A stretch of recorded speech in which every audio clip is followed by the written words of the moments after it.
मैं संदीप प्रजापत एक बार फिर से आपके समक्ष उपस्थित हूँ। कल हमने अध्ययन किया था अक्षांश, देशांतर और अंतर्राष्ट्रीय तिथि रेखा के संदर्भ में। आज का जो अपना टॉपिक है वह है पृथ्वी की गतियां। तो टॉपिक शुरू करने से पहले मैं आपसे चाहूंगा कि आप जल्दी से जल्दी चैनल को सब्सक्राइब कर ले, वीडियो को लाइक करें, शेयर करें। तो गाइस चलते हैं अपन पृथ्वी की गतियां।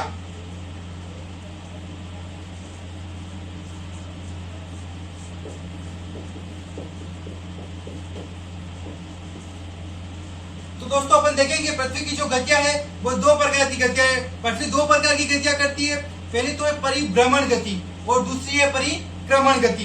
क्या होती है परिभ्रमण गति? तो दोस्तों अपन बात करते हैं परिभ्रमण गति की।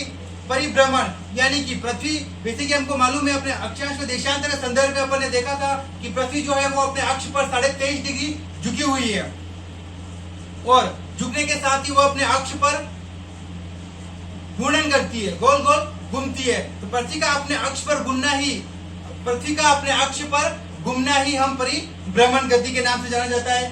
तो अपन देखते हैं ये हमारी पृथ्वी है।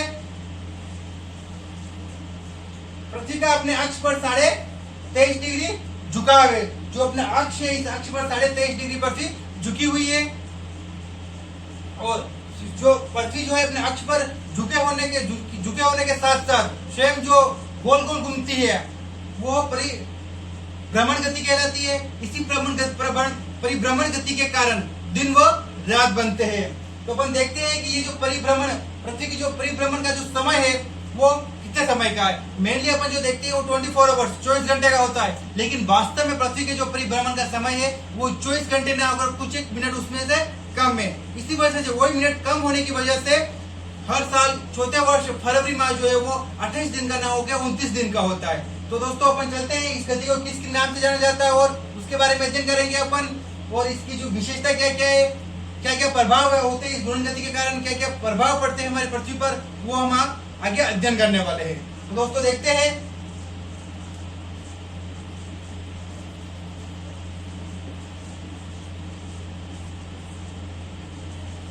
ये अपना अक्ष है पृथ्वी का, इसी पे ये घूर्णन करती है। पृथ्वी का अपनी काल्पनिक दूरी, ये जो दूरी है ये कौन सी है? काल्पनिक है। काल्पनिक दूरी के सहारे पश्चिम से पूर्व की ओर किस ओर भ्रमण करती है पृथ्वी? पश्चिम दिशा जो है इसकी पश्चिम से पूर्व की ओर घूमती है। पश्चिम से पूर्व की ओर घूमती है। घूर्णन करना, परिभ्रमण गति, ये जो घूमना है इसी को अपन परिभ्रमण गति कहेंगे। इससे एक दिन की अवधि का निर्धारण होता है। एक दिन का मतलब उसमें रात भी इंक्लूड रहेगी। एक दिन में 24 घंटे, लगभग 24 घंटे कह रहा हूं मैं, पूरे 24 घंटे नहीं होते हैं। तो एक दिन की अवधि का निर्धारण होता है। इसे एक दिन की गति का निर्धारण होता है, इसलिए अपन इसको क्या कहेंगे? दैनिक गति। क्या कहेंगे? इसको अपन दैनिक गति के नाम से भी जानेंगे। मेनली जो है वो एक परिभ्रमण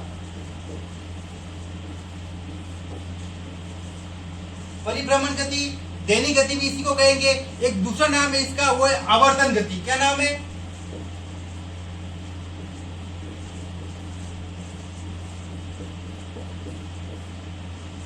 अब अपने सामने इसके 3 नाम आ चुके हैं, परिभ्रमण गति, दैनिक गति और आवर्तन गति। इसी के साथ अपन आगे अध्ययन, पृथ्वी के परिभ्रमण का वास्तविक जो समय है उस समय की अगर अपन बात करते हैं तो समय कितना है? 23 घंटे। 23 घंटे। मिनट कितने हैं? तो 56 मिनट। कितने मिनट है? 56 मिनट। 23 घंटे 56 मिनट और सेकंड है 4.07। कितने हैं? 4.07 सेकंड। ये पृथ्वी का एक्चुअल वास्तविक जो है परिभ्रमण का जो है वो समय है। 24 घंटे पूरे ना होके 23 घंटे 56 मिनट 4.07 सेकंड है। 4 वर्षों में लगभग ये जो 24 घंटे की अवधि हो जाती है, जो ये समय बचा है 24 घंटे में से ये सारा समय 4 मिनट जो बचे हैं, लगभग 4 मिनट, ये 4 मिनट 4 वर्षों में लगभग 24 घंटे बन जाते हैं। इसीलिए फरवरी जो होती है प्रति चौथे वर्ष 29 दिन की होती है। पृथ्वी की घूर्णन गति, पृथ्वी की जो घूर्णन गति की अगर हम बात करते हैं, कोई भी चीज होती है, कोई भी वस्तु अपन कह सकते हैं, वो जब भी घूर्णन करेगी तो उसका दो चीज होगी, उसकी जो घूर्णन गति है वो क्या है। लेकिन पृथ्वी का आकार लगभग गोल है, गोलाब है। अपन देखेंगे कि यह ध्रुवों से तो चपटी है, लेकिन भूमध्य रेखा के समीप यह उभरी हुई है। इसी उभरा हुआ होने के कारण भूमध्य रेखा पर इसकी जो घूर्णन गति रहेगी वह सर्वाधिक घूर्णन गति रहेगी। एक घंटे में जो घूमने का जो समय होता है, प्रति घंटे जो उसकी घूर्णन होती है वो घूर्णन गति कहलाती है। जो समय होता है एक घंटे में कितना घूमेगी पृथ्वी, उसी के आधार पर अपन देखते हैं कि जो घूर्णन गति जो होती है, घूमने की जो गति होती है वो घूर्णन गति कहलाती है। तो पृथ्वी एक घंटे में भूमध्य रेखा पर कितना घूमेगी और ध्रुवों पर कितना घूमेगी। अगर बात करते हैं अपन ध्रुवों की, ध्रुव एक बिंदु मात्र है। जब भी अपन कोई गोल वस्तु को अपने अक्ष पर घुमाते हैं तो हम देखते हैं कि उसकी जो उभरी हुई जो सतह होती है वो थोड़ा ऐसा लगता है तीव्रता के साथ घूम रहा है। लेकिन जब ऊपर की तरफ या नीचे की तरफ जब बिंदु पॉइंट पे देखेंगे, अपन उसके अक्ष पे देखेंगे तो अपन को लगता है कि यह स्थिर मात्र है, यहाँ घूम नहीं रहा है। सेम वैसा कैसा पृथ्वी के साथ भी होता है। अपन इसके अक्ष की तरफ देखेंगे तो अपन को लगेगा कि यह घूम नहीं रही है। यानी कि अक्ष पे अगर देखा जाए तो इसकी घूर्णन गति क्या होगी, 0 किलोमीटर। क्या होगी, 0 किलोमीटर प्रति घंटा कह सकते हैं, प्रति मिनट कह सकते हैं, प्रति सेकंड कह सकते हैं। 0 किलोमीटर होगी इसकी घूर्णन गति। लेकिन अगर अपन बात करते हैं भूमध्य रेखा पर, भूमध्य रेखा पर इसकी जो घूर्णन गति होगी वो होगी, सर्वाधिक जो गति रहेगी वो भूमध्य रेखा पर ही होगी। और कितनी है वो, 1659.8 किलोमीटर प्रति घंटा। 1669.8 किलोमीटर प्रति घंटे की रफ्तार से यह घूर्णन करती है भूमध्य रेखा पर, जबकि ध्रुव पर यह गति जो है वो शून्य हो जाती है। सॉरी। अगर अपन बात करते हैं इसकी औसत गति की, औसत गति क्या है, इसकी जो औसत गति है वो है 1662 किलोमीटर प्रति घंटा। औसत गति की अपन बात करते हैं तो 1662 किलोमीटर प्रति घंटा। 1662 किलोमीटर जो है वो है इसकी एवरेज है। क्या है, औसत गति है इसकी। और भूमध्य रेखा पर, भूमध्य रेखा पर जो इसकी गति है वो है 1669.8 किलोमीटर प्रति घंटा, जो जबकि ध्रुव पर यह गति शून्य हो जाती है। अपन बात करते हैं अब परिभ्रमण गति के प्रभाव। इस परिभ्रमण गति के प्रभाव क्या है, तो प्रभाव क्या होगा, मेनली पहला जो प्रभाव होगा वो होगा दिन व रात का बनना। नाम से स्पष्ट है, परिभ्रमण, पृथ्वी गोल गोल घूमती है। वास्तव में अगर देखा जाए तो पृथ्वी का स्वयं का कोई प्रकाश नहीं है। यह प्रकाशमान होती है किससे, यह प्रकाशमान होती है सूर्य के प्रकाश से। किससे होती है यह प्रकाशमान, पृथ्वी जो है वो अपनी प्रकाशमान होती है सूर्य के प्रकाश से। जो भाग पृथ्वी का सूर्य के सामने होगा वो प्रकाशमान होगा, यानी कि वहां दिन होगा। और जो भाग सूर्य के, पृथ्वी के प्रकाशमान भाग के जस्ट पीछे की साइड होगा, सूर्य के जस्ट पीछे की साइड होगा, जहाँ सूर्य का प्रकाश नहीं पहुंच पाएगा, वो वाला पार्ट जो होगा वो रात होगा। तो अपन देखते हैं दिन व रात का बनना। पृथ्वी सूर्य के प्रकाश से प्रकाशित होती है, जैसे कि अपन को स्पष्ट है। पृथ्वी की गोलाकार आकृति कैसी है, गोलाकार अपन कहेंगे नॉर्मली, लेकिन वास्तव में है किसी है, गोलाब है। गोलाब आकृति के कारण पृथ्वी का संपूर्ण भाग एक साथ प्रकाशमान हो ही सकता, पॉसिबल ही नहीं है। सूर्य एक साइड है बीचों बीच और पृथ्वी उसके चारों ओर राउंड लगा रही है और स्वयं भी घूम रही है, तो पूरे जो गोलाब आकृति के कारण संपूर्ण भाग एक साथ प्रकाशमान हो ही नहीं सकता है। जो पीछे की तरफ रहेगा वहां पे अंधेरा ही रहेगा। लेकिन घूमती है पृथ्वी, इसका क्या होगा, बारी बारी से एक बार इसका प्रकाशमान होता रहेगा, दूसरा उसका अप्रकाशित होता रहेगा। यानी सीरियल में जैसे घूमती रहेगी तो जो अप्रकाशित है वो प्रकाशित होता रहेगा, जो प्रकाशित है वो अप्रकाशित होता रहेगा। इसी जो अवधि है ये लगभग 23 घंटे 56 मिनट 4.07 सेकंड लेती है, जिसमें पूरा एक दिन बन जाता है। दिन का मतलब रात भी उसी में इंक्लूड है, यानी दिन रात 24 घंटे का, लगभग 24 घंटे का जो पूरा समय है जिसको अपन दिन कहते हैं वो पूरा हो जाता है पृथ्वी के प्रकाश भाग को।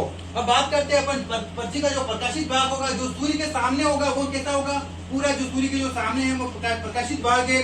लेकिन जो सूर्य के सामने नहीं है वो कैसा है, अंधकारमय है। अब जो सूर्य के प्रकाशित भाग को, जो अंधकारमय भाग को, जो रेखा, जो वृत्त जो अलग करेगा दोनों को, उसको अपन क्या कहेंगे, उसको अपन प्रकाश वृत्त कहेंगे। क्या कहेंगे, प्रकाश वृत्त।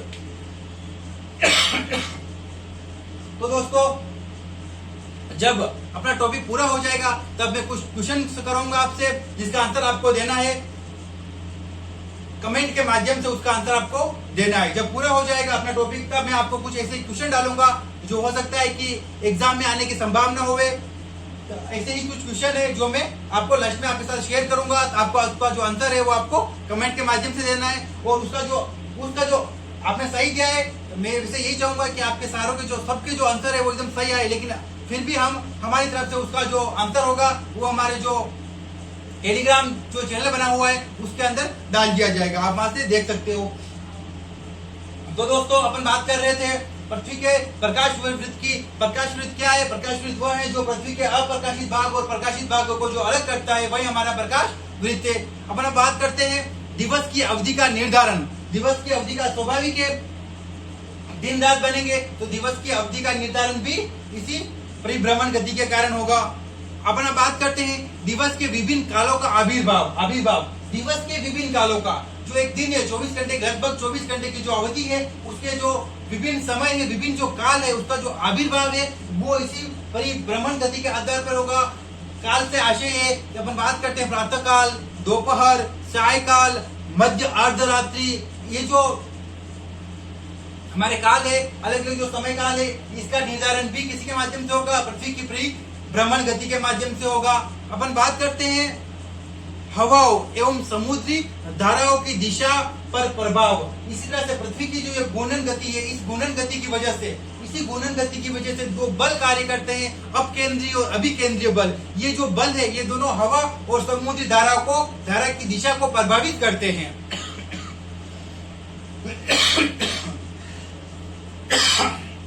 सॉरी गाइस, अपन देखेंगे ये जो बल है दोनों अपकेंद्रीय व अभिकेंद्रीय, अपकेंद्रीय बल और अभिकेंद्रीय बल, ये दोनों बल क्या करेंगे?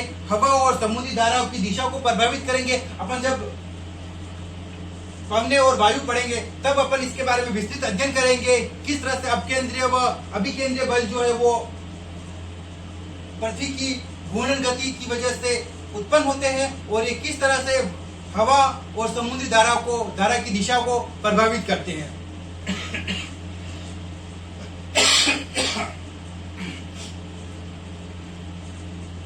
तो दोस्तों खांसी हो गई। तो दोस्तों अपन चलते हैं पृथ्वी की गोलाभ आकृति। दूसरा जो रीजन है, दूसरा जो इसका प्रभाव है, वह प्रभाव है पृथ्वी की गोलाभ आकृति। पृथ्वी की जो आकृति अपन पढ़ रहे हैं, ये जो आकृति जो गोलाभ आकृति है पृथ्वी की, ये किस वजह से है? इसकी वजह भी परिभ्रमण गति ही है। परिभ्रमण गति की वजह से पृथ्वी जो अपने ध्रुव पर चपटी होती जा रही है और विषुवत रेखा के समाप्त यानी कि भूमध्य रेखा के लगभग यहाँ पे चौड़ी होती जा रही है, क्योंकि जब ये गोल गोल घूम रही है तब यहाँ पे जो बल कार्य कर रहे हैं, अभी अपकेंद्रीय और अभिकेंद्रीय बल जो कार्य कर रहे हैं, उन्हीं बल की वजह से पृथ्वी जो है अपने बीच में से छोड़ी और ऊपर से चपटी है। दोनों सिरों से कैसी है? चपटी है। जो ध्रुव जो है वो चपटे और जो दोनों भूमध्य रेखा के समीप चौड़े लिए हुए हैं। अपन बात करते हैं इसी परिभ्रमण गति के कारण पृथ्वी के अंदर चुंबकत्व का जो गुण है वो विकसित होता है। आगे अपन बात करते हैं पृथ्वी की जो गति है परिभ्रमण गति, इसका जो मुख्य कार्य है अपकेंद्रीय और अभिकेंद्रीय बल क्या है? एक ऐसे बल होते हैं जो किसी भी व्यक्ति, किसी भी वस्तु या फिर पृथ्वी के संदर्भ में अपन बात करते हैं कि जो भी वस्तु गोल गोल घूम रही है उसको दो बल संतुलित करते हैं। एक तो होता है अपकेंद्रीय बल और दूसरा होता है अभिकेंद्रीय बल। उक्त ये जो दोनों बल है, इन दोनों बलों के माध्यम से वो संतुलित होती है। एक जो बल होता है वो किसी वस्तु को बाहर की तरफ फेंकता है और दूसरा जो बल है वो अंदर की तरफ लपेटता है उसको। ये हमारा अपकेंद्रीय और अभिकेंद्रीय बल है जिसका हम आगे विस्तृत अध्ययन करेंगे। तो ये तो हो गई हमारी पृथ्वी की जो गति है परिभ्रमण गति। कौन सी गति हो गई दोस्तों? परिभ्रमण गति हो गई। परिभ्रमण गति की बात करते हैं अपन। घूर्णन गति, सर्वाधिक जो घूर्णन गति होगी वो कहाँ होगी? भूमध्य रेखा पर होगी। कितनी होगी? तो 1669.8 किलोमीटर होगी। सबसे कम जो होगी वो ध्रुव पर होगी 0 किलोमीटर। इसके बाद अपन ने बात करी है कि औसत घूर्णन गति की बात करते हैं अपन, तो 1662 किलोमीटर जो है इसकी औसत घूर्णन गति होती है। इसके जो प्रभाव है दिन रात का बनना, जो दिन रात जो इसकी अवधि है घूर्णन परिभ्रमण की जो पूरी अवधि है इसको अपन दैनिक गति या आवर्तन गति के नाम से जाने जाते हैं। ये जो पूरा घूर्णन करने में जो समय लेती है, समय कितनी लेती है? तो 23 घंटे 56 मिनट 4.07 सेकंड लेती है। इसके बाद अपने देखा था कि कालों जो दैनिक जो काल है, दिवस के विभिन्न जो कालों का आविर्भाव होता है वह भी घूर्णन परिभ्रमण गति के माध्यम से होता है। दिवस के विभिन्न कालों का मतलब है प्रातः काल, सायकाल, दोपहर, रात्रि। ये क्लियर कर देना चाहता हूं मैं। इसके अलावा अपकेंद्रीय व अभिकेंद्रीय बल के कारण ही क्या होगा? हवा व समुद्री धाराओं की दिशा में परिवर्तन हो जाएगा। ये है अपने परिभ्रमण गति। तो दोस्तों अपना परिभ्रमण गति लगभग इससे बाहर कोई क्वेश्चन नहीं जाएगा। मोटा मोटी जो बहुत ही मस्त मस्त जो क्वेश्चन बन रहे हैं, मोटे मोटे जो क्वेश्चन बनते हैं अक्सर एग्जाम में, वो यहीं से बनते हैं, यहीं से अक्सर एग्जामिनर क्वेश्चन उठाता है। अपन बात करते हैं परिक्रमण गति की। तो दोस्तों चलते हैं अपन अब परिक्रमण गति की ओर। तो दोस्तों शुरू करते हैं अपन परिक्रमण गति।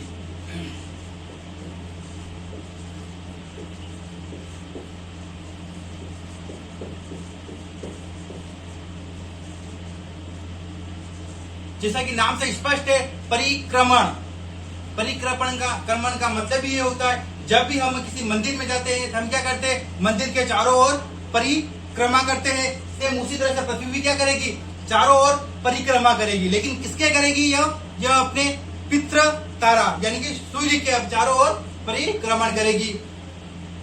तो पृथ्वी का सूर्य के चारों ओर जो परिक्रमा करना है उसको ही अपन परिक्रमण गति कहते हैं। पृथ्वी की वास्तविक परिक्रमण अवधि अपन बात करते हैं, नॉर्मली अगर देखा जाए अपन कहते हैं परिक्रमण गति अवधि जो होगी वो कितनी होगी, तो अपन बोलते हैं कि 1 वर्ष। अब 1 वर्ष में कितने दिन होते हैं, कभी 365 होते हैं, तो कभी अपन 366 कहते हैं, कभी 365 कहते हैं। अगर एक्चुअल अपन वास्तविकता की बात करते हैं तो पृथ्वी की जो वास्तविक परिक्रमण अवधि जो है वो 365 दिन 5 घंटे 48 मिनट और 46 सेकंड।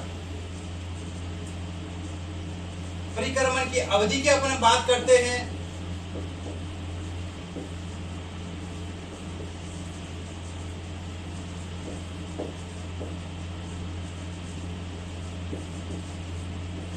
तीन सौ 65 दिन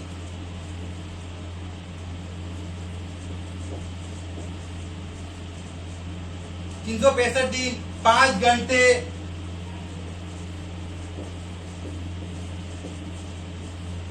48 मिनट और 46 सेकंड। ये जो हमने ये पृथ्वी के परिक्रमण गति की अवधि है 365 दिन हो गए जाएंगे, 5 घंटे 48 मिनट और 46 सेकंड। अपन बात करते हैं अब सेम वही कॉन्सेप्ट है जो अपन पृथ्वी की जो घूर्णन गति है, परिभ्रमण जो गति है, परिभ्रमण गति के बारे में आपने देखा था कि 23 घंटे 48 मिनट 23 48 और 4.07 सॉरी 23 56 4.07 सेकंड, 23 56 और 4.07 सेकंड, जो 23 घंटे 56 मिनट 4.07 सेकंड का जो समय था उसी समय के अनुरूप यहाँ पे ये वेरिएशन आ रहा है 365 जो लगभग है 365 के समीप है, लेकिन पूरा 365 नहीं है। ये जो वेरिएशन है ये यहाँ पे देखने को मिलता है। इसी वेरिएशन के आधार पर अपन देखें तो फरवरी जो है वो प्रति 4 वर्ष के बाद 29 दिन की हो जाती है, यानी 365 की जगह फरवरी प्रति चौथे वर्ष फरवरी में 364 दिन होते हैं। इसका रीजन यही है कि कहीं न कहीं संतुलन बैठ ही जाता है, प्रत्येक 4 वर्ष के बाद संतुलन बैठ जाता है और फिर से सब कुछ सेटल हो जाता है। तो ये इसकी जो है वो वास्तविक अवधि है परिक्रमण की। आगे बात करते हैं अपन तो पृथ्वी का परिक्रमण पथ की बात करते हैं। तो पृथ्वी का जो परिक्रमण पथ है उसकी जो आकृति है वो कैसी है, वो दीर्घाकार वृत्त यानी कि एक अंडे के समान है और इसकी जो लंबाई है वो है 96 करोड़। लंबाई कितनी है, परिक्रमण पथ की जो लंबाई है वो है 96 करोड़ 96 करोड़। पृथ्वी के परिक्रमण पथ की लंबाई 96 करोड़ है। अगर इसी 96 करोड़ को अगर अपन देखा जाए पूरे 1 वर्ष यानी कि 365 दिन 5 घंटे 48 मिनट और 46 सेकंड के अंदर पृथ्वी 96 करोड़ का परिक्रमण पथ पूरा करके फिर से अपनी स्थान पे आ जाती है। अपन बात करें प्रति सेकंड, 1 सेकंड में पृथ्वी कितने किलोमीटर परिक्रमण करेगी, तो प्रति सेकंड पृथ्वी 30 किलोमीटर। प्रति सेकंड की अगर बात करते हैं तो सेकंड की बात करते हैं तो 30 किलोमीटर। 96 करोड़ ये किलोमीटर में है इकाई है, ये भी किलोमीटर की इकाई है। प्रति सेकंड के अगर संदर्भ में अपन देखते हैं तो पृथ्वी 1 सेकंड में 30 किलोमीटर परिक्रमण पथ पर आगे बढ़ती है।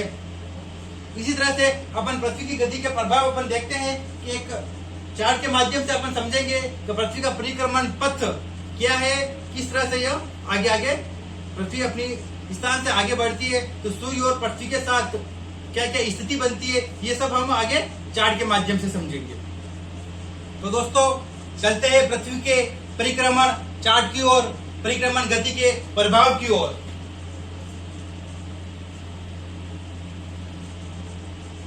दोस्तों ऐसे ही होता है अंडा, बिल्कुल ऐसे ही होता है।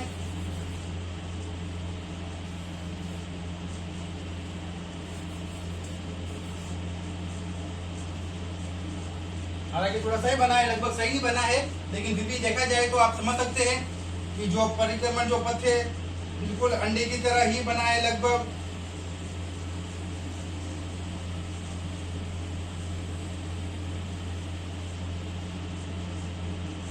तो दोस्तों ये पृथ्वी का जो है वो अपना परिक्रमण पथ है, और सूर्य जो है वो इसके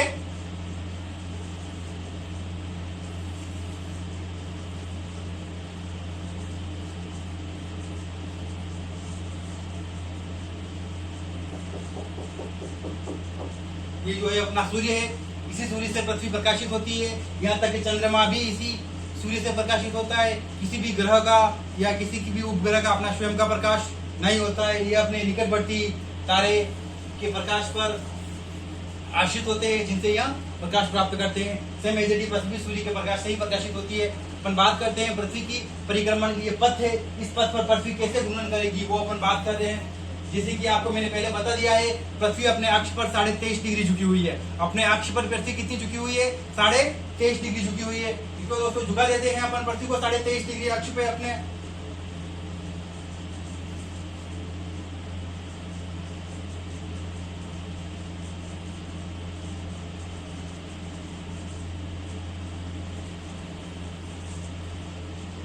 पृथ्वी अपने अक्ष पर 23.5 डिग्री झुकी हुई है।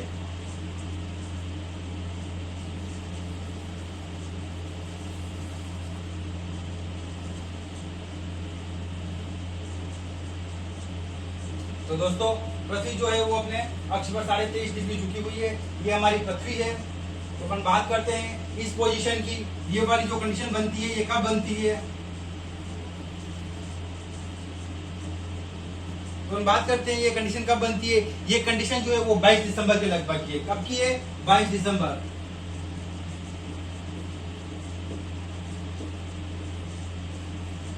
बाईस दिसंबर के दिन पृथ्वी जो है वो लगभग यहाँ होती है, इस जगह होती है। ये जो दिन है वो है 22 दिसंबर का दिन है। पृथ्वी इस दिन सूर्य की किरणें जो होती है वो पृथ्वी की मकर रेखा पर, हमने देखा था मकर रेखा कहाँ होगी। तो अपन बात करते हैं पृथ्वी की कर्क और मकर रेखा के बारे के संदर्भ में भी अपन देखेंगे। तो पृथ्वी का अपने अक्ष पर 23.5 डिग्री झुका होना, उसके बाद ये भूमध्य रेखा है, ये कर्क रेखा है, ये मकर रेखा है। इन तीनों के संदर्भ में अपन देखेंगे। ये 23.5 डिग्री उत्तरी अक्षांश है और ये 23.5 डिग्री दक्षिणी अक्षांश, ये 0 डिग्री अक्षांश है अपना। तो अपन बात करते हैं 22 दिसंबर के दिन सूर्य की जो किरणें होगी वो कौन सी रेखा पर? वो मकर रेखा पर सीधी गिरेगी। कहां गिरेगी? सूर्य की जो किरणें होती है वो 22 दिसंबर के दिन मकर रेखा पर सीधी गिरती है। इस कारण अपन इसको क्या कहेंगे? मकर संक्रांति। क्या कहेंगे?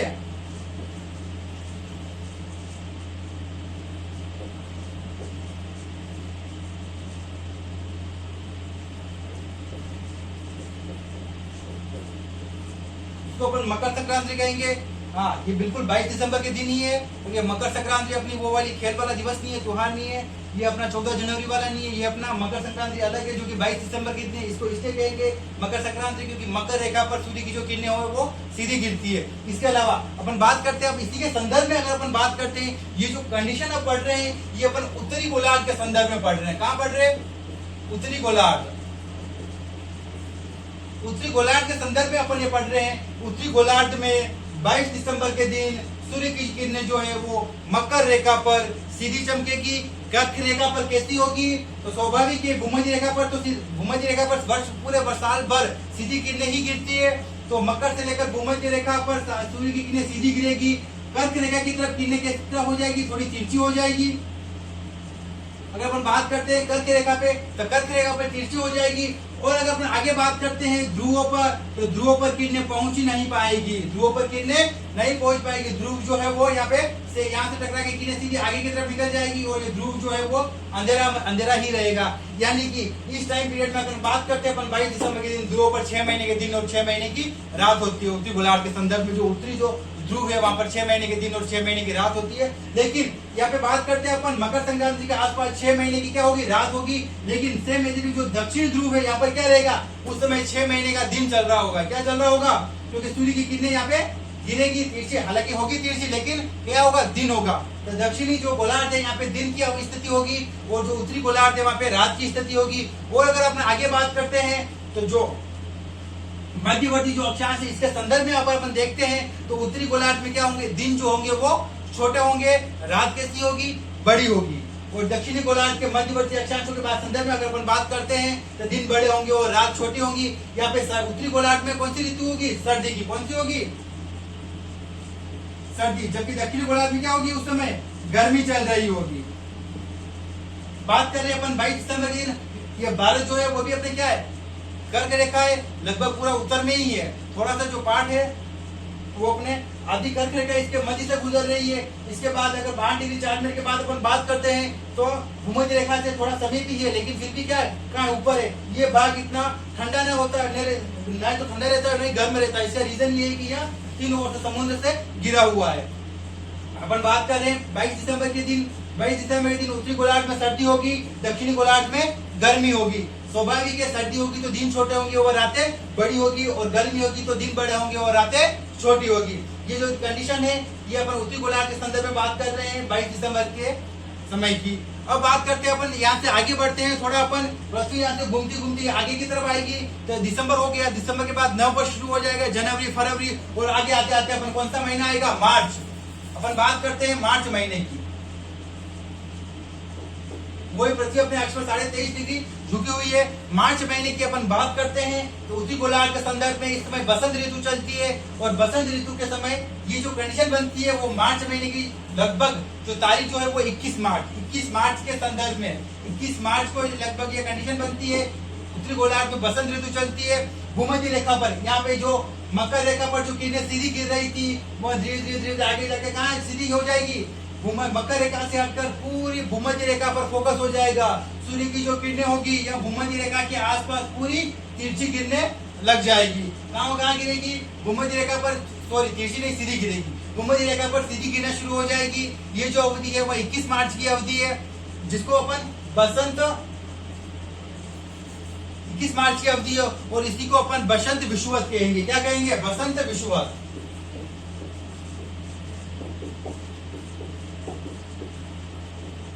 इसको अपन बसंत विषुवत कहेंगे। अब अपन आगे चलते हैं, इसके बारे में मोटा, दिन और रात लगभग दोनों समान ही रहेंगे। अगर पृथ्वी के भूमध्य रेखा पर किरणें सीधी गिर रही है तो जहाँ इधर उत्तरी ध्रुव की ओर तिरछापन बढ़ेगा, सेम यदि वैसा दक्षिणी ध्रुव की ओर भी तिरछापन बढ़ेगा, तो लगभग दिन और रात की अवधि यहाँ पे समान होती है। इसी तरह से अपन अब आगे चलते हैं, और मार्च हो गया, मार्च के बाद मई, मार्च, अप्रैल, मई के बाद जून। जब अपन जून की कंडीशन में आएंगे तब पृथ्वी अपने यहाँ पहुंच चुकी हुई होगी, अपने परिक्रमण पथ पर आगे बढ़ती हुई पृथ्वी यहाँ पहुंच चुकी, वही अपने अक्ष पर 23.5 डिग्री झुकी हुई होगी। लेकिन ये जो कंडीशन पैदा होगी ये कंडीशन होगी 21 जून की। तारीख कौन सी होगी अपनी, लगभग 21 जून। एक दो दिन हालांकि ऊपर नीचे होते हैं, लेकिन फिर भी जो अपन मानते हैं वो 21 जून को ही मानते हैं। अगर 21 जून ऑप्शन में नहीं है तो जो निकटतम जून में जो 22, 23 जो भी होगा वो सही होगा, और मेनली अगर 21 जून मिलता है तो अपन 21 जून ही करके आएंगे। अब बात करते हैं यहाँ पर 21 जून की। पृथ्वी अपने अक्ष पर 23.5 डिग्री झुकी हुई है। बात फिर से वही होगी, अब बिल्कुल उसकी विपरीत कंडीशन हो जाएगी। ये भूमध्य रेखा है और ये अपनी मकर रेखा है और ये कर्क रेखा। 22 जून के दिन जो सूर्य है वो कर्क रेखा पर सीधा चमकता है। कहाँ चमकता है, कर्क रेखा पर। इसकी किरणें सीधी गिरती है, कर्क से लेकर पूरा मकर तक का ये 0 डिग्री भूमध्य रेखा तक का क्षेत्र आ गया है। यहाँ पे सूर्य की किरणें सीधी गिरेगी, और जो यहाँ पे ध्रुव था जहाँ पे पूरी 6 महीने की रात चल रही थी वो धीरे धीरे आगे आता गया, और अब लगभग यहाँ पे पूरा दिन हो गया है। सूर्य की जो किरणें है वो लगभग आसानी से पहुंच पा रही है ध्रुव पर, तो उत्तरी ध्रुव में दिन हो गया है। और सेम वो जो कंडीशन वहां पे उत्तरी ध्रुव में बनी थी वो कंडीशन यहाँ पे दक्षिणी ध्रुव में बन रही है। तो ये जो दक्षिण ध्रुव है यहाँ पे सूर्य की किरणें तिरछी होकर सीधी आगे निकल जा रही है, और जो अपना ध्रुव है वह सेम रह रहा है। यहाँ पे सूर्य की किरणें पहुंच नहीं पा रही है, इसलिए यहाँ पे क्या हो जाएगी, रात हो जाएगी। सेम कंडीशन है, अब अपना जो दक्षिणी ध्रुव है वहां पे अप्रकाश की स्थिति हो रही है, और दक्षिणी ध्रुव जो है वो लगभग 6 महीने की रात्रि के लिए निकल पड़ा है। अपन बात कर रहे थे कर्क रेखा पर सूर्य की किरणें सीधी चमकेगी, मकर रेखा पर तिरछापन रहेगा। इस संदर्भ में अगर अपन देखें तो जो बाढ़ का जो उत्तरी गोलार्ध यहाँ पे क्या होगी, गर्मी होगी। अभी वर्तमान में जून चल रहा है, और जून में अपन देखते हैं कि हम सभी उत्तर भारतीय जो है वह गर्मी से परेशान हो रहे हैं। राजस्थान के संदर्भ में बात करें अपन भूतेलिया लू चलती है। इसी तरह से हालांकि ये अपने जो चक्रवात आए हैं यास और ताउते, इन दोनों ने थोड़ी राहत दी है, लेकिन जैसे ही इनका प्रभाव कम पड़ा और गर्मी ने अपने पैर फिर से पसा लिए, गर्मी ने अपने तेवर फिर से दिखा दिए। इसका रीजन यही है कि जो कर्क रेखा पर सूर्य की किरणें सीधी चमक रही और समस्त जो हम भारतीय है, जो कि पूरा भारत जो है वो उत्तर गोलार्ध में स्थित, उत्तरी पूर्वी गोलार्ध में स्थित है। तो अपन बात करते हैं भारत में इस समय गर्मी का सीजन चल रहा है। तो कर्क रेखा पर सीधी गिरेगी, जो उत्तरी ध्रुव है वहां पर दिन हो जाएंगे, दक्षिणी ध्रुव में रात हो जाएगी, और दक्षिणी ध्रुव में क्या हो जाएगी, सर्दी। कौन सी ऋतु चलेगी दक्षिणी गोलार्ध में, सर्दी की, जबकि उत्तरी गोलार्ध में कौन सी ऋतु चलेगी, गर्मी की ऋतु चलेगी। अगले 6 महीने ये गर्मी की ऋतु चलने वाली है, जो कि जब तक फिर से ये अपने मकर संक्रांति नहीं आ जाती तब तक 22 दिसंबर की अवधि नहीं आ जाती है। एक चीज क्लियर कर देता हूँ, अपन भूगोल के स्टूडेंट है, ज्योग्राफी पढ़ रहे हैं, ऋतु के संदर्भ में अगर देखा जाए तो हमारे 2 ऋतु ही अपन पढ़ते हैं, सर्दी और गर्मी। वर्षा कोई ऋतु नहीं है, ये एक समय अवधि है। क्या है, एक समय अवधि है जो अपने यहाँ पे इन दोनों यानी कि सर्दी और गर्मी के बीच का जो समय है उसी में आके चली जाती है। तो अपन बात कर रहे थे सर्दी की। सर्दी कहाँ होगी, दक्षिणी गोलार्ध में सर्दी होगी। सर्दी का मतलब यही होगा कि रातें जो होगी वह लंबी और ठंडी होगी, और दिन जो होंगे वह छोटे होंगे। और उसी गोलार्ध में बात करें गर्मी की, तो रातें जो होगी वह छोटी होगी और दिन जो होगा वो बड़ा होगा। इस अवधि को अपन कहेंगे कर्क, उसको अपन मकर संक्रांति कह रहे थे, इसको अपन कहेंगे कर्क संक्रांति। क्या कहेंगे इस स्थिति को अपन, कर्क संक्रांति। इस स्थिति को अपन कर्क संक्रांति कहेंगे। अब अपन फिर आगे चलते हैं, थोड़ा लगभग 3 स्थितियां अपन ने पढ़ ली है, अपन चौथी स्थिति की ओर बढ़ रहे हैं। अब अपन आगे चलते हैं, जून के बाद जुलाई आएगा, जुलाई के बाद अगस्त आएगा, अगस्त के बाद क्या आएगा, फिर से अपना सितंबर आएगा। और सितंबर के संदर्भ में अगर अपन बात करते हैं,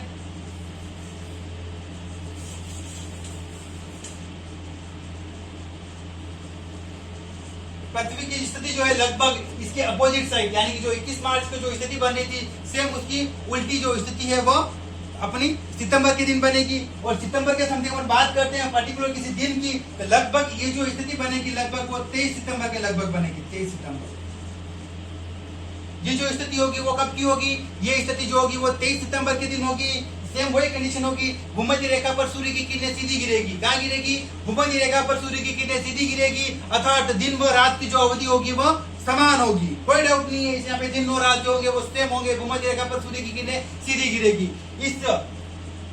इस स्थिति को अपन क्या कहेंगे, जैसे यहाँ पे नाम दिया अपन ने बसंत विषुवत, उसी तरह इसको अपन कहेंगे शरद विषुवत, क्योंकि इस समय शरद ऋतु शुरू हो जाती है। इसका जो नाम होगा वो होगा शरद विषुवत।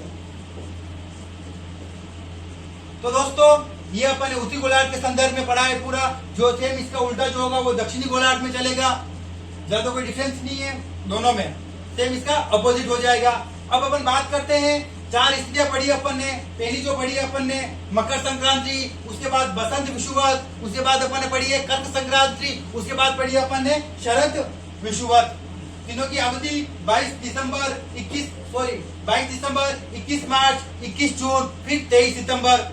सूर्य की किरणों के संदर्भ में देखा अपन ने, जो मकर संक्रांति है वहां पर मकर रेखा पर सूर्य की किरणें सीधी गिरेगी, जो कर्क संक्रांति है वहां पर कर्क रेखा पर सीधी गिरेगी। उसके बाद जो दोनों भाषा विषुवत नाम पे, वहां पे अपन क्या करेंगे, विषुवत रेखा पर सूर्य की किरणें सीधी गिराएंगे। तो बात करते हैं अपन, जो ऊपर जो है वो बसंत विषुवत है, और जो नीचे की तरफ है वो अपना शरद विषुवत है। अब ये तो कुछ मोटा मोटी फैक्ट हो गए, कुछ बातें फिर भी इसमें रह रही है, अपन वो कंसेप्ट क्लियर करते हैं। सूर्य की स्थिति, ये अंडाकार मार्ग है, इसी अंडाकार मार्ग की वजह से साल में एक दिन ऐसा आएगा जब पृथ्वी सूर्य के बहुत ही नजदीक होगी। कहाँ होगी, सूर्य के बहुत ही नजदीक होगी। और साल में एक दिन ऐसा आएगा जब सूर्य की जो दूरी होगी पृथ्वी और सूर्य की वो एकदम बहुत ही दूर होगी, और एक दिन ऐसा आएगा जब सूर्य और पृथ्वी दोनों बहुत ही नजदीक होंगे।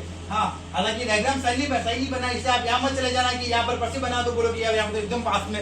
हालांकि थोड़ा नीचे की तरफ से होगा, लेकिन मैंने समझाने के पर्पज से बनाया, एक्चुअल नहीं बनाया है, इसलिए ये ऐसा बना है। लेकिन ये जो स्थिति जो होगी, जब सूर्य और पृथ्वी दोनों एकदम सर्वाधिक नजदीक होंगे, उस स्थिति को अपन कहेंगे उपसौर। क्या कहेंगे? उसको अपन उपसौर कहेंगे। और जब सूर्य और पृथ्वी दोनों सर्वाधिक दूरी पर होंगे, उस कंडीशन को अपन कहेंगे अपसौर। तो बात करते हैं उपसौर और अपसौर की। तो अपन देखते हैं उपसौर जो है, उपसौर कब बनेगा? उपसौर दिसंबर के बाद जनवरी आएगी। जनवरी की जो कौन सी तारीख आएगी? जनवरी की जो तारीख आएगी वो 3 जनवरी आएगी। 3 जनवरी के दिन पृथ्वी यहाँ होगी, और यहाँ से देखा जाए तो ये जो कंडीशन बनेगी, ये जो लाइन बनेगी, ये जो दूरी होगी, ये दूरी बहुत ही सूर्य और पृथ्वी की सर्वाधिक कम दूरी होगी, और ये दूरी होगी 14.7 करोड़। कितनी होगी? 14.7 करोड़। क्या है? किलोमीटर है। क्या है? किलोमीटर। 14.7 किलोमीटर है। इस स्थिति को अपन कहेंगे उपसौर। अगर अपन बात करते हैं सर्वाधिक दूरी की बात करते हैं, जस्ट इसके अपोजिट साइड में सर्वाधिक दूरी होगी जब जून खत्म हो जाएगा, कट संक्रांति खत्म हो जाएगी, इसके बाद अपन आगे चलेंगे, तारीख आएगी 4 जुलाई। कौन सी तारीख आएगी दोस्तों? याद रखना है आपको, ये दोस्तों जो तारीख जो है ये 4 जुलाई है। कौन सी है? 4 जुलाई के दिन है। 4 जुलाई के दिन सूर्य और पृथ्वी अपनी सर्वाधिक दूरी पे होते हैं। इस कंडीशन को अपन कहते हैं अपसौर। क्या कहेंगे? अपसौर कहेंगे। और जो दूरी जो है वो है 15.2 करोड़। कितनी है? 15.2 करोड़ किलोमीटर है। दूरी कितनी है? 15.2 करोड़ किलोमीटर है। ये जो है अपना पूरा डायग्राम है। अपसौर व उपसौर की जो स्थिति अपने देखी है, सर्वाधिक जो दूरी होगी वो कहाँ होगी? सूर्य और पृथ्वी के बीच में जो सर्वाधिक दूरी होगी वो कहाँ बनेगी? 3 जनवरी के दिन बनेगी। और जो सबसे ज्यादा जो दूरी होगी वो कब होगी? 4 जुलाई के दिन होगी। अब ये जो पूरी लाइन बन रही है उपसौर व अपसौर की, ये जो पूरी जो लाइन बन रही है, इस पूरी लाइन को अपन क्या कहेंगे? क्या नाम है इस लाइन का? इसके संदर्भ में अगर अपन बात करते हैं, उपसौर व अपसौर को मिलाते हुए जो पूरा एक लाइन खींची जाती है, इस लाइन को अपन क्या कहेंगे? Line of upside. क्या कहेंगे इसको? लाइन ऑफ अपसाइड कहेंगे। LINE, line of SID, upside.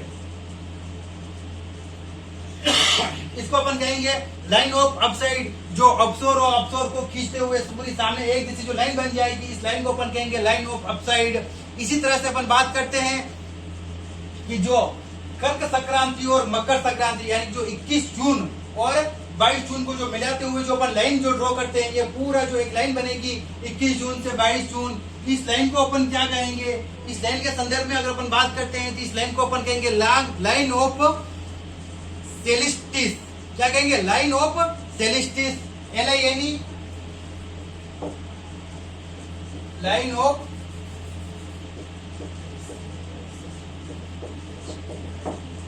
Line of celestin कहेंगे। LINE, line of SALSITIC, line of celestin कहेंगे अपन इसको। अगर अपन आगे बात करते हैं यहाँ पर, तो ये जो 21 मार्च और 23 सितंबर, ये जो लाइन बनेगी पूरी सूर्य के यहाँ से, इस लाइन को अपन क्या कहेंगे? इस लाइन के संदर्भ में अपन देखते हैं तो लाइन ऑफ इक्विनॉक्स। क्या कहेंगे? लाइन ऑफ इक्विनॉक्स कहेंगे इस लाइन को अपन। तो अब अपन चलते हैं आगे की ओर, और कुछ जो तथ्य है, कौन कौन से तथ्य इसके बाकी रह गए हैं, एक बार मैं रब कर लूं, इसके बाद अपन देखते हैं आगे। तो दोस्तों और कुछ तथ्य है परिक्रमण गति के प्रभाव की अगर अपन बात करते हैं, जैसे कि अपन ने परिभ्रमण गति के प्रभाव की बात करी थी, दिन रात का बनना, पृथ्वी का अपने ध्रुवों पर चपटा होना, भूमध्य रेखा के समीप उभरा हुआ होना, ये सब जो अपन ने प्रभाव बताए थे। सेम उसी तरह से पृथ्वी की जो परिक्रमण जो गति है, इसके भी कुछ प्रभाव है। तो बात करते हैं अपन ऋतु परिवर्तन की। पृथ्वी का जो अंडाकार जो पथ है, परिक्रमण जो पथ है, इसी पथ के आधार पर क्या होगा? ऋतुओं का बनना होगा और ऋतुओं का परिवर्तन होगा। पृथ्वी का सूर्य के चारों ओर जो परिक्रमण मार्ग है, यह पृथ्वी अपनी दूरी, और इसके अलावा परिक्रमण मार्ग जो है वो तो अंडाकार है, पूरी तरह से दीर्घवृत्ताकार है। इसी के साथ साथ पृथ्वी अपनी दूरी पर 23.5 डिग्री झुकी हुई है। इसी झुकाव के कारण कभी कंडीशन बनती है कि कर्क संक्रांति के दिन जो अपना दक्षिण ध्रुव होता है वो 6 महीने अंधेरे में होता है, और उत्तरी ध्रुव पे 6 महीने के दिन होते हैं। लेकिन मकर संक्रांति के दिन जो है स्थिति उलट जाती है। ये सब जो कंडीशनें बनती है ये 23.5 डिग्री पृथ्वी के झुके हुए होने के कारण बनती है। तो अपन देखते हैं इसके जो प्रभाव है वहाँ क्या क्या है। 23.5 डिग्री पृथ्वी के झुके होने के कारण सूर्य की जो किरणें है वह कर्क रेखा पर सीधी गिरती है, तो कभी मकर रेखा पर सीधी गिरती है, तो कभी ध्रुव पर पहुंच ही नहीं पाती है, तो कभी 6 महीने तो ध्रुव पर पहुंचती रहती है। इसी के कारण यही कारण है कि ध्रुव पर 6 महीने के दिन में 6 महीने के रात होते हैं और ऋतुओं का परिवर्तन होता है और ऋतुएं बनती है। बात करते हैं अपन काल परिक्रमण, और कारण क्या है परिक्रमण, पृथ्वी की दूरी का अपने अक्ष पे झुके हुए, यही मेनली कारण जो है परिक्रमण गति और पृथ्वी का अपनी दूरी पे झुके हुए होना। इसी के कारण क्या होगा, कटिबंधों का निर्माण होगा, ऋतु परिवर्तन होगी और ऋतु का बनना होगा। और ध्रुव पर 6 महीने के दिन और 6 महीने की रात होने क्यों होते हैं, इसके लिए भी यही जो 2 कारण है, परिक्रमण का मार्ग दीर्घ वृत्ताकार यानी कि अंडाकार होना और सूर्य पृथ्वी का अपने अक्ष पर 23.5 डिग्री झुके हुए होना है। अपन बात करते हैं वर्ष की अवधि का निर्माण, तो वर्ष की अवधि भी वृत्ताकार जो मार्ग है इसी आधार पर हो रहा है। अगर अपन आगे बात करते हैं तो दिनों का छोटा होना, दिन का बड़ा होना, ये सारा भी इसी गति की वजह से होता है। जैसे कि हमने पढ़ लिया था, दिन छोटा होगा बड़ा होगा, किसे क्या होगा, अपसोर और उपसोर की स्थिति जो कि अपन ने क्लियर कर ली थी, अपसोर और उपसोर की स्थिति भी इसी वजह से बनेगी। अगर जैसे कि अपन ने लंबाई भी देख ली थी, जो अपसोर की जो लंबाई है वो 5.2 करोड़ किलोमीटर होगी, वहीं जो उपसोर की जो लंबाई है सूर्य और पृथ्वी के बीच में सबसे कम दूरी होगी, कम कितनी होगी, 14.7 करोड़ की होगी। अपन इसी स्टेप में अगर अपन आगे बढ़ते हैं तो पृथ्वी का परिक्रमण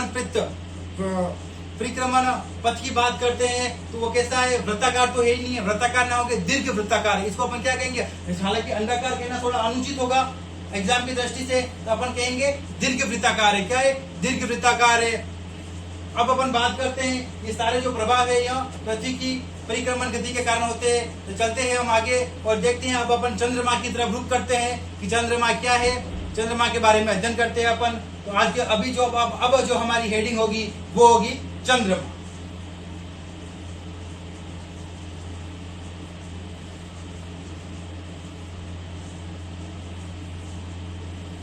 चंद्रमा बिल्कुल वही अपने चंदा मामा है बचपन के, जिनको अपन मामा जी कहते थे, चंदा मामा, वही चंदा मामा। चंद्रमा के बारे में आज अपन अध्ययन करेंगे, देखेंगे। चंद्रमा पृथ्वी का एकमात्र उपग्रह है। क्या है, अगर बात होती है जब भी चंद्रमा की, तो भूगोल के संदर्भ में अपन देखते हैं कि चंद्रमा पृथ्वी का एकमात्र उपग्रह है। अब ग्रह क्या होता है, उपग्रह क्या होता है, यहाँ पे स्थिति क्लियर कर देते हैं अपन। उपग्रह वे आकाशीय पिंड है, कौन से है, तो सारे आकाशीय पिंड ही है। तो पृथ्वी भी क्या एक पिंड ही है, एक ग्रह ही है। तो उपग्रह जो है वे आकाशीय पिंड है जिनका स्वयं का प्रकाश नहीं होता है। सारी ग्रह और उपग्रह की जो परिभाषा है, डेफिनेशन है, वो सेम चलेगी, लेकिन थोड़ा सा बदलाव है। वो बदलाव क्या है वो मैं आपको बता दूंगा। वे आकाशीय पिंड जिनका स्वयं का कोई प्रकाश नहीं होता है, अपने निकटवर्ती किसी तारे का, अपना निकटवर्ती तारा सूर्य है, अपने निकटवर्ती किसी तारे के प्रकाश से प्रकाशित होते हैं तथा साथ ही अपनी दूरी पर परिभ्रमण करेंगे। क्या करेंगे, अपनी दूरी पर परिभ्रमण करेंगे, यानी खुद भी घूमेंगे इस तरह से, ठीक है, अपनी दूरी पर परिभ्रमण करेंगे। साथ साथ अपने पितृ ग्रह पर क्या करेंगे, जो अपना पिता जो ग्रह है, चंद्रमा का जो पितृ ग्रह है वो पृथ्वी है, तो अपने पितृ ग्रह के भी चारों ओर क्या करेंगे, परिक्रमण करेंगे। वो उपग्रह होंगे। लेकिन अगर अपने पितृ ग्रह ना कहकर अगर मैं ये कह दूं अपने पितृ तारे, अपन पितृ तारे की बात करते हैं तो फिर वो किसकी परिभाषा हो जाएगी, वो ग्रह की परिभाषा हो जाएगी। यहाँ लगभग सेम चलेंगे। ग्रह जो होंगे वो अपने पितृ तारे के चारों ओर चक्र लगाएंगे और उपग्रह जो है वो अपने पितृ ग्रह के चारों ओर चक्र लगाएंगे अपनी दूरी पर भ्रमण करते हुए। अब हम बात करते हैं चंद्रमा की पृथ्वी की औसत दूरी कितनी है। तो चंद्रमा और पृथ्वी की जो औसत दूरी है वो 3.84 लाख किलोमीटर। कितनी है, 3.84 लाख। ये क्या है, औसत दूरी है। कौन सी दूरी है, 3.84 लाख किलोमीटर जो है वो औसत दूरी की बात कर रहे हैं अपन। अब अपन बात करते हैं, हालांकि एक तथ्य है जो कि मैं वहां बताना भूल गया था, उपसौर व अपसौर की स्थिति तो मैंने बता दी थी। अपसौर पे जो दूरी रहेगी सूर्य और पृथ्वी की जो दूरी होगी वो 14.7 किलोमीटर रहेगी, और अपसौर के बीच जब दूरी रहेगी तो वो 15.2 करोड़ रहेगी। लेकिन सूर्य व सूर्य व पृथ्वी के बीच की जो औसत दूरी है वो 14.98 करोड़ है। कितनी है? 14.98 करोड़ किलोमीटर। किसके बीच में? सूर्य और पृथ्वी के बीच की जो औसत दूरी बात करते हैं अपन एवरेज, तो 14.98 किलोमीटर है। सबसे कम की बात करते हैं, सबसे कम मतलब उपसौर की स्थिति में 14.7 करोड़ हो जाएगी और उप अपसौर की स्थिति में 15.2 करोड़ हो जाएगी। तो अपन फिर से आते हैं चंद्रमा की तरफ। तो जो इसकी औसत जो दूरी है, अपन बात करते हैं औसत दूरी की, तो औसत जो दूरी है वो 3.84 लाख किलोमीटर है। कितनी है? चंद्रमा व पृथ्वी के बीच की जो औसत दूरी है वो 3.84 लाख किलोमीटर है। अब चंद्रमा की परिक्रमण और परिभ्रमण की जो अवधि है वो लगभग सेम है। जितना वो गोल गोल घूमने में समय लेता है उतना ही समय वो अपने जो पितृ ग्रह है, जो पृथ्वी के चारों ओर जो घूमने का जो समय है वो भी दोनों सेम है उसका। इसीलिए अपन देखते हैं कि हम जब भी चंदा मामा को देखते हैं, चंदा मामा सेम वैसे के वैसे ही दिखते हैं। अपन वही काले काले धब्बे जहां है वहां के वहीं रहेंगे, वहां से नहीं तो हिलेंगे ना डुलेंगे। इसका कारण क्या है? अपन हमेशा चंद्रमा का 59%, कितना प्रतिशत? 59% भाग ही देख पाते हैं। अपनी जो विजिबल आंखों की बात कर रहा हूं मैं, जो अंतरिक्ष में जो सैटेलाइट से जो देखते हैं उनकी बात नहीं कर रहा हूं मैं, वो तो बहुत आगे तक का सोचते हैं। अपन कहां देख रहे हैं? अपनी जो आंखें हैं उससे जो अपन देख रहे हैं चंद्रमा को, अपन कितना भाग देख पाते हैं? 59% भाग ही देख पाते हैं। आगे अपन बात करते हैं जैसे कि परिक्रमण और परिभ्रमण।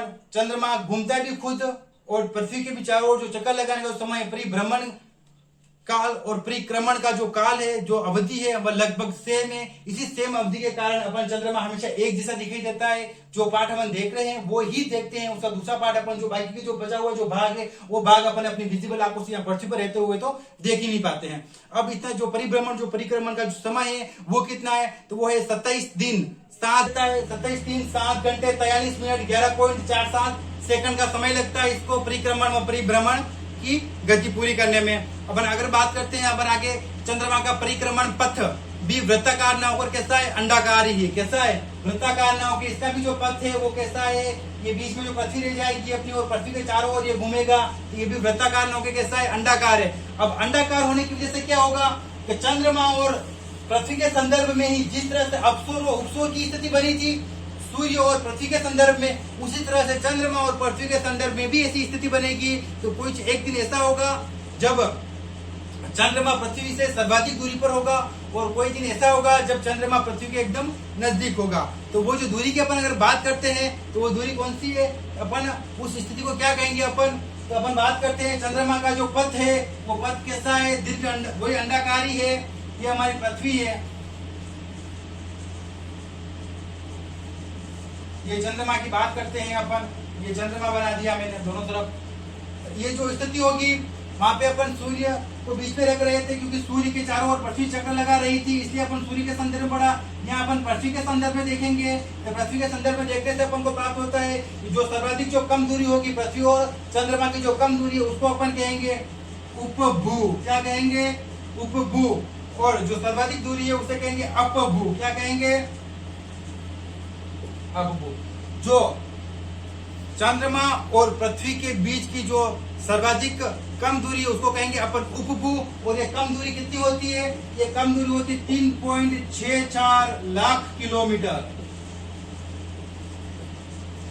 3.64 लाख किलोमीटर। और अपभू की बात करते हैं अपन 4. अगर अपन अपभू की बात करते हैं तो 4.06 लाख किलोमीटर पर अपभू, इसी स्थिति को अपन कहेंगे अपभू। जो चंद्रमा पृथ्वी सर्वाधिक दूरी पर होता है, कितनी दूरी होती है सर्वाधिक? 4.64। और औसत दूरी कितनी होगी? 3.84 लाख किलोमीटर होगी सूर्य और चंद्रमा और पृथ्वी के बीच की दूरी। तो ये अपन ने कुछ छोटी मोटी बात थी चंद्रमा के संदर्भ में जो अपन ने क्लियर करी है। तो अब दोस्तों आगे की तरफ देखते हैं अपन, और कुछ तथ्य है जिनके बारे में अपन देखते हैं। तो दोस्तों 2 तथ्य और है, सूर्य ग्रहण और चंद्र ग्रहण। तो अपन अब बात करते हैं, चलते हैं अपन सूर्य ग्रहण और चंद्र ग्रहण भी करा देते हैं। इसके बाद कुछ क्वेश्चन रहेंगे हमारे। और जिस किसी ने अभी तक चैनल को सब्सक्राइब नहीं किया है, वीडियो को लाइक नहीं किया है, शेयर नहीं किया है, तो वह जल्दी से जल्दी वीडियो को लाइक करे, शेयर करे और चैनल को सब्सक्राइब करना ना भूले। और बेल आइकन जो है उसे अवश्य प्रेस करें, क्योंकि हमारे जब भी कोई वीडियो अपलोड होगा तो आपको तुरंत नोटिफिकेशन मिल जाएगा। तो देखते हैं अपन, पहले सूर्य ग्रहण की बात करते हैं अपन।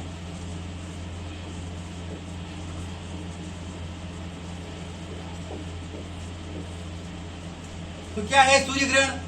वैसे तो नॉर्मली सबने देखा ही होगा सूर्य ग्रहण, फिर भी अपन चर्चा करते हैं।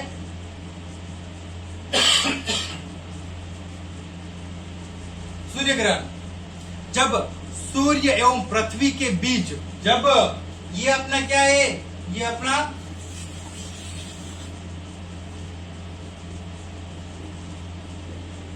सूर्य और पृथ्वी इसके बीच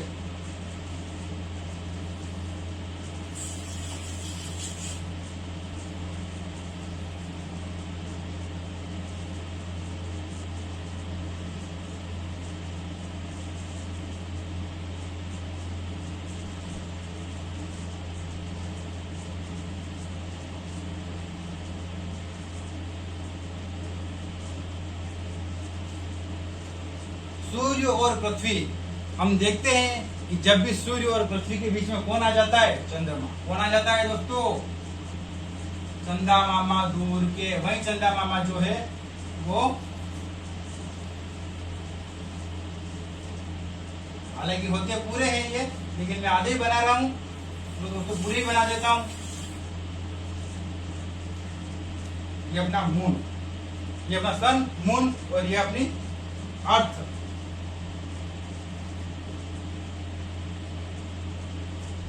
ये अपनी अर्थ है। तो दोस्तों जब कभी ऐसी कंडीशन जब बनते हैं तब क्या होगा? सूर्य की जो रोशनी है वो सीधी पृथ्वी पर नहीं पहुंच पाएगी, बीच में क्या आ जाएंगे? चंदा मामा आ जाएंगे। इस स्थिति को अपन क्या कहेंगे? जब अपन पृथ्वी की तरफ से अपन देखेंगे सूर्य को, तो अपने बीच में चंद्रमा आ जाएगा, और चंद्रमा आने से सूर्य अपन को दिखाई नहीं देगा। इस कंडीशन में अपन कह देंगे कि सूर्य ग्रहण हो रहा है। कौन सा ग्रहण हो रहा है? सूर्य ग्रहण हो रहा है। ये जो स्थिति होगी इसको अपन सूर्य ग्रहण कहेंगे। इस स्थिति का दूसरा नाम है युति। क्या कहेंगे? युति। युति नाम और याद रखना है। जब भी युति शब्द प्रयुक्त होगा, ओनली युति शब्द प्रयोग होगा, तो वो सूर्य ग्रहण के संदर्भ में होगा। किसके संदर्भ में होगा? सूर्य ग्रहण के संदर्भ में होगा।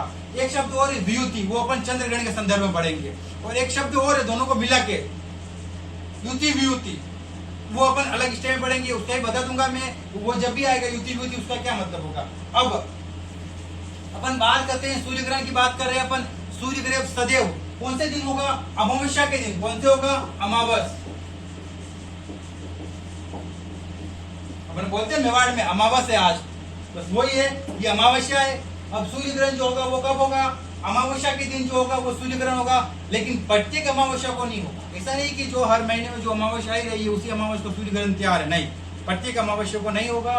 उसके पीछे रीजन क्या है? प्रत्येक अमावस्या को क्यों नहीं होगा? उसके पीछे रीजन ये है कि चंद्रमा का जो कक्ष तल है, चंद्रमा का जो कक्ष का तल है वो 5 डिग्री परस्पर झुकाव लिए हुए। कितने डिग्री? जो इसका जो कक्ष तल जो है वो 5 डिग्री झुकाव लिए हुए, झुका हुआ है पृथ्वी के कक्ष तल से। तो ऐसी कंडीशन बहुत ही कम बार बनती है जब सूर्य और चंद्रमा, जब सूर्य और पृथ्वी के बीच में चंद्रमा आए। बहुत ही कम रेयर केस में ऐसी कंडीशन बनती है, वो भी एक साल में मैक्सिमम ज्यादा से ज्यादा अगर देखा जाए तो एक बार में केवल 7 ग्रहण हो सकते हैं। एक कैलेंडर वर्ष में कितने ग्रहण हो सकते हैं? 7 ग्रहण हो सकते हैं, जिसमें अधिकांश कोई भी एक ग्रहण, चाहे वो सूर्य ग्रहण हो या फिर चंद्रमा ग्रहण हो, एक ग्रहण कम से कम 5 बार होगा तो दूसरा 2 बार ही होगा। ये फैक्ट है। तो ऐसी कंडीशन बहुत ही रियल केस में बनती है, बहुत ही कम बनती है, प्रत्येक अमावस्या के दिन नहीं बनती है। इसके पीछे रीजन यही है कि चंद्रमा का जो कक्ष तल है वो 5 डिग्री झुकाव लिए हुए है। अपन बात करते हैं आगे, इस स्थिति को अपन युति भी कहेंगे। जब मून बीच में होगा, सूर्य इधर होगा, अर्थ इधर होगी, सूर्य ग्रहण की स्थिति को अपन युति भी कहेंगे। एक कैलेंडर वर्ष में मैंने बता दिया अधिकतम 7 बार। कितनी बार? अधिकतम 7 ग्रहण हो सकते हैं। ग्रहण चाहे कोई से भी हो, चाहे सूर्य ग्रहण हो या फिर चंद्र ग्रहण हो। ग्रहण एक कैलेंडर वर्ष में यानी 365 दिन का जो कैलेंडर होता है उस कैलेंडर वर्ष में एक बार मैक्सिमम कितने ग्रहण होंगे? 7 ग्रहण ही होंगे। लिख के ले लो, मैक्सिमम 7 ग्रहण होंगे, इससे ज्यादा ग्रहण हो ही नहीं सकते। अगर सूर्य ग्रहण 5 बार हो रहा है तो फिर चंद्र ग्रहण 2 बार ही होगा। अगर सूर्य ग्रहण 3 बार हो रहा है तो चंद्र ग्रहण 3 बार ही होगा। ऐसे जो उनका रेशियो होगा वो लगभग आपस में सेट कर लेते हैं दोनों, तो भाई मैं इतनी बार होगा तो इतनी बार हो जाना। लेकिन कोई भी एक ग्रहण 6 बार कभी नहीं होगा। कोई भी एक ग्रहण जो होगा वो 6 बार कभी नहीं होगा, मैक्सिमम 5 बार ही हो सकता है, और कम से कम 2 बार होगा। अब सूर्य ग्रहण के प्रकार की बात करते हैं तो सूर्य ग्रहण के भी अपने अलग अलग प्रकार है। एक है आंशिक सूर्य ग्रहण। सामान्यतः जो चंद्रमा जो है वो छोटा है काफी, और सूर्य जो है वो इसकी अपेक्षा काफी बड़ा है। अगर देखा जाए तो चंद्रमा सूर्य को पूरी तरह से ढक नहीं पाता है। अपन यहाँ से अगर देख भी लेंगे पृथ्वी पर खड़े होके चंद्रमा को, मून बीच में आ रहा है अपना चंद्रमा, और पृथ्वी सूर्य जो है उसके पीछे की साइड है, ये चंद्रमा इतना बड़ा नहीं है कि ये सूर्य को पूरा ढक पाए। अपन को फिर भी कहीं कहीं आधा छोटा हिस्सा या फिर इतना सा ढकेगा, या फिर इतना सा ढकेगा, इतना सा ढक देगा, थोड़ा बहुत ढक पाएगा इससे को, लेकिन फिर भी अपन को सूर्य दिखाई देगा। लेकिन अपन ग्रह तो उसे ग्रहण तो कहेंगे अपन उसको, लेकिन वो पूरा ना, वो कौन सा ग्रहण होगा, वो आंशिक होगा। कौन सा होगा? आंशिक सूर्य ग्रहण होगा, पूर्ण रूप से छायामय नहीं कर पाएगा। अब बात करते हैं अपन पूरी सूर्य ग्रहण। ऐसा भी नहीं है कि चंद्रमा इसको पूरा नहीं छुपा सकता है। वो कहते हैं 100 दिन सुनार का तो 1 दिन लोहार का। एक दिन ऐसा भी आता है जिस दिन चंद्रमा की भी इतनी पावर रहती है कि वह सूर्य को पूरा छुपा सकता है। तो वो कब रहेगा? वो उसी दिन हो पाएगा जब अपसोर की स्थिति होगी, जब पृथ्वी और सूर्य के बीच की जो दूरी होगी वह सर्वाधिक होगी। कितनी होगी? जो सूर्य और पृथ्वी की जो बीच की दूरी है वह सर्वाधिक दूरी होगी। जब अपसोर की स्थिति होगी, उस कंडीशन में क्या होगा? सूर्य काफी दूर चला गया होगा, दूरी की वजह से क्या थोड़ा छोटा हो जाएगा, और अब चंद्रमा हेवी हो जाएगा और सूर्य को पूरा का पूरा ढक देगा आपने। इससे क्या होगा? पूर्ण रूप से सूर्य ग्रहण हो जाएगा। अब कभी कभार क्या होता है, ये दो स्थिति अपन सूर्य ग्रहण के दो तो प्रकार हमने पढ़ लिए, एक तो होगा आंशिक सूर्य ग्रहण, दूसरा होगा पूर्ण सूर्य ग्रहण। अब तीसरे सूर्य ग्रहण की बात करते हैं अपन, तो वो होगा डायमंड रिंग। क्या नाम दिया उसको अपन ने? डायमंड रिंग सूर्य ग्रहण नाम दिया है। क्यों दिया है? कभी कभार ऐसा होगा कि जो सूर्य है, ये चंद्रमा है, अपन देखेंगे यहाँ से तो चंद्रमा पूरा सूर्य को ढक लेगा, लेकिन फिर भी क्या है, सूर्य जो है वह बहुत ही शाना है, चंद्रमा को अपने बीच में ले लेगा और साइड साइड से एक रिंग की तरह दिखाई देगा। किस तरह दिखाई देगा? चंद्रमा पूरे बीच में आ जाएगा सूर्य के, और साइड साइड में एक रिंग की तरह दिखाई देगा, एक चूड़ी की तरह दिखाई देगा। उस ग्रहण को अपन कहेंगे डायमंड रिंग सूर्य ग्रहण। अब बात करते हैं सूर्य ग्रहण अंधकार की अवधि। सूर्य ग्रहण में अंधकार की जो अवधि होगी वो मैक्सिमम कितनी होगी और औसत कितनी होगी? तो सूर्य ग्रहण के अंदर जब अंधकार की जो स्थिति होगी वो मैक्सिमम 60 मिनट तक रह सकती है। कितने मिनट तक रह सकती है? 60 मिनट तक ही रह सकती है अंधकार की स्थिति। कब? सूर्य ग्रहण के समय। और औसत कितनी होगी? 2.5 मिनट। कितनी होगी औसत? औसत की अपन बात करते हैं तो 2 से 1/2, 2.5 मिनट, लगभग 150 सेकंड हो रहे हैं। औसत जो अवधि होगी वो 2.5 मिनट की होगी। ये अपन ने पढ़ा है सूर्य ग्रहण के संदर्भ में, कुछ तथ्य पढ़े। अब अपन बात करते हैं चंद्र ग्रहण के बारे में। क्या होता है चंद्र ग्रहण? एक बार मैं इसको रब कर लेता हूं, फिर अपन जिस तरह से अपन ने सूर्य ग्रहण करवाया है उसी तरह से अपन, तो दोस्तों चलो चलते हैं, करवाते हैं अपन चंद्र ग्रहण।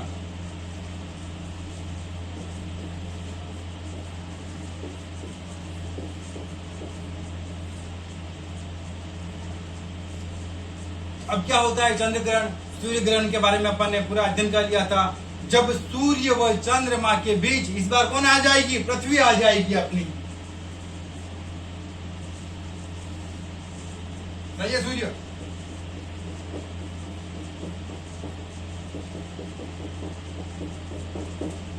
ये सूर्य,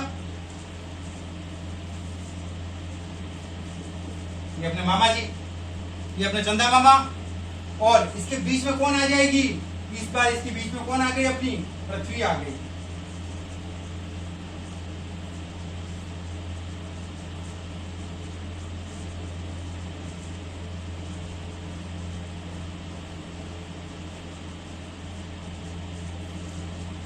इस बार कौन आ गई? अपनी पृथ्वी आ गई। ये सूर्य, सन, मून और अर्थ। अब बात करते हैं चंद्रमा और सूर्य दोनों के बीच में जब अर्थ आ जाएगी तब क्या होगा? और ये जो स्थिति होगी, सूर्य ग्रहण कब हो रहा था? अपने अमावस्या के दिन हो रहा था, और ये जो स्थिति होगी वो पूर्णिमा के दिन होगी। कब होगी? पूर्णिमा के दिन होगी। पूर्णिमा के दिन अक्सर देखा जाता है चांद जो होता है पूरा टिप और टिप एकदम गोल थाली के समान अपन को दिखाई देता है और बड़ा दिखाई देता है। लेकिन कभी कभार ऐसी कंडीशन पैदा हो जाती है तो सूर्य और चंद्रमा दोनों के बीच में कौन आ जाती है? सूर्य और चंद्रमा के बीच में पृथ्वी आ जाती है। वो भी कब आती है? पूर्णिमा के दिन, जिस दिन अपन चंद्रमा को पूरा गोल चमकता हुआ थाली की तरह देखना चाहते हैं, लेकिन उसी दिन क्या होता है? पृथ्वी बीच में आ जाती है और चंद्रमा की जो रौनक है, जो चमकीलापन है, वह गायब हो जाता है। क्यों होता है? क्योंकि सूर्य से किरणें जो निकल रही है वो पृथ्वी पर गिरेगी और अपन यहाँ इस साइड जो कि अंधेरा है, अंधेरा वाला पार्ट से अपन देखेंगे चंद्रमा को, तो चंद्रमा की जो पृथ्वी की जो परछाई है वो चंद्रमा पे गिरेगी और चंद्रमा को क्या हो जाएगा, पूरा ढक जाएगा या आधा अधूरा ढक जाएगा, जिस वजह से क्या हुआ, चंद्र ग्रहण होगा। यानी कि पृथ्वी की जो परछाई है वह चंद्रमा पे गिरेगी और चंद्रमा को अपन देख नहीं पाएंगे। इस स्थिति को अपन क्या कहेंगे, चंद्र ग्रहण कहेंगे। और इसी चंद्र ग्रहण का दूसरा जो नाम मैंने बताया था वियुति, क्या नाम बताया, वियुति। यह कब होगा, पूर्णिमा के दिन होगा, इसको अपन वियुति कहेंगे। अब एक मैंने वियुति बताया, युति बता दिया मैंने, सूर्य, सूर्य दो शब्द दो अक्षर है, उस तरह से युति में 2 अक्षर है। अपन बात करते हैं चंद्रमा, चंद्रमा में 3 अक्षर है, उसी तरह से वियुति में भी 3 अक्षर है। अब जब ऐसी कंडीशन जब कभी बनती है, ऐसा शब्द जब कभी आता है युति वियुति, जब भी युति वियुति आएगा, इसका मतलब क्या है, इसका मतलब यही है कि सूर्य, चंद्रमा और पृथ्वी, पृथ्वी, सूर्य और चंद्रमा तीनों कैसे होंगे, 180 डिग्री के एंगल पे होंगे, एक सरल रेखीय स्थिति में, इसी स्थिति में होंगे। लेकिन ये कंफर्म नहीं होगा कि बीच में अर्थ है, एक मून है, एक सन है, क्या है, बीच में कौन है, इसके बारे में कोई पता है। उस स्थिति को अपन कहेंगे युति वियुति।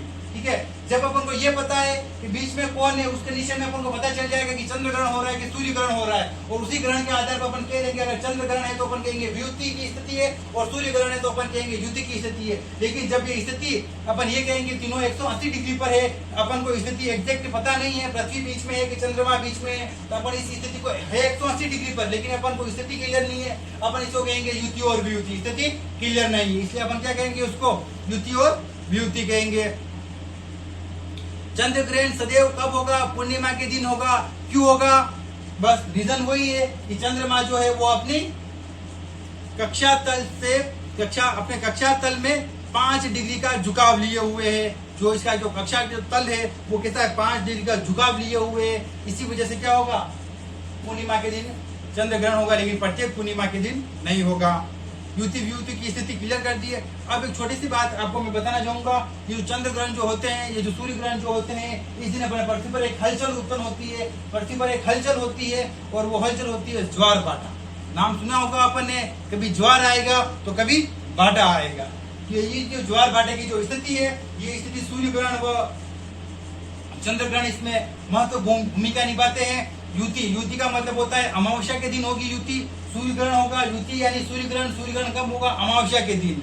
अपन बात करते हैं वियुति की, वियुति कब होगी, पूर्णिमा के दिन। यानी युति और वियुति यानी अमावस्या व पूर्णिमा के दिन सदैव जब सूर्य व चंद्रमा दोनों एक सरल रेखीय स्थिति में होते हैं, कहाँ होते हैं, एक सरल रेखीय स्थिति में होते हैं, तब सामान्य से 20% अधिक ज्वार आता है। क्या होता है, सामान्य से 20% अधिक ज्वार क्यों आएगा, तीनों एक सिद्ध में है। पृथ्वी गुरुत्वाकर्षण बल, सूर्य का भी गुरुत्वाकर्षण बल कार्य करेगा और चंद्रमा का भी गुरुत्वाकर्षण बल कार्य करेगा, जिसकी वजह से पृथ्वी का जो पानी है, जल स्तर जो है वो एक तरफ उठने लगेगा, और इस उठने की वजह से समुद्र में लहरें आएगी, ज्वार आएगी। जो ये लहरें हैं वहाँ बह के किनारों की तरफ, अंदर की तरफ जब जल घुसेगा, इस स्थिति को अपन ज्वार कहेंगे, ज्वार भाटा की स्थिति कहेंगे। ये जब तीनों युति वियुति की जब स्थिति होती है, तब सामान्य से 20% अधिक आते हैं। क्या आते हैं, सामान्य से 20% अधिक ज्वार आता है, यानी कि पानी का जो ऊपर उठा होता है ज्वार, वो सामान्य से 20% अधिक ऊपर उठता है, जिसे दीर्घ ज्वार कहा जाता है, जिसे वृत्त ज्वार कहते हैं, जिसको अपन उच्च ज्वार कहते हैं। क्या कहेंगे, दीर्घ यानी कि बड़ा, वृत्त यानी बड़ा, और उच्च यानी ऊपर, ऊपर उठेगा, सामान्य से 20% जल ऊपर उठेगा, इसलिए अपन इसको उच्च ज्वार कहेंगे। प्रत्येक माह की सप्तमी व अष्टमी, अब जब बात करते हैं अपन सप्तमी व अष्टमी की बात करते हैं अपन, सप्तमी और अष्टमी के दिन जो स्थिति बनेगी वो कौन सी, समकोणीय स्थिति बन जाएगी। कौन सी बनेगी, समकोणीय स्थिति बनेगी। एक तरफ पृथ्वी होगी, सूर्य चंद्रमा ऐसे समकोण की स्थिति पे होंगे। एक तरफ जो होगा वो अपना जल, एक तरफ चंद्रमा अपना पृथ्वी का जल जो है अपने गुरुत्वाकर्षण से एक तरफ खींचेगा।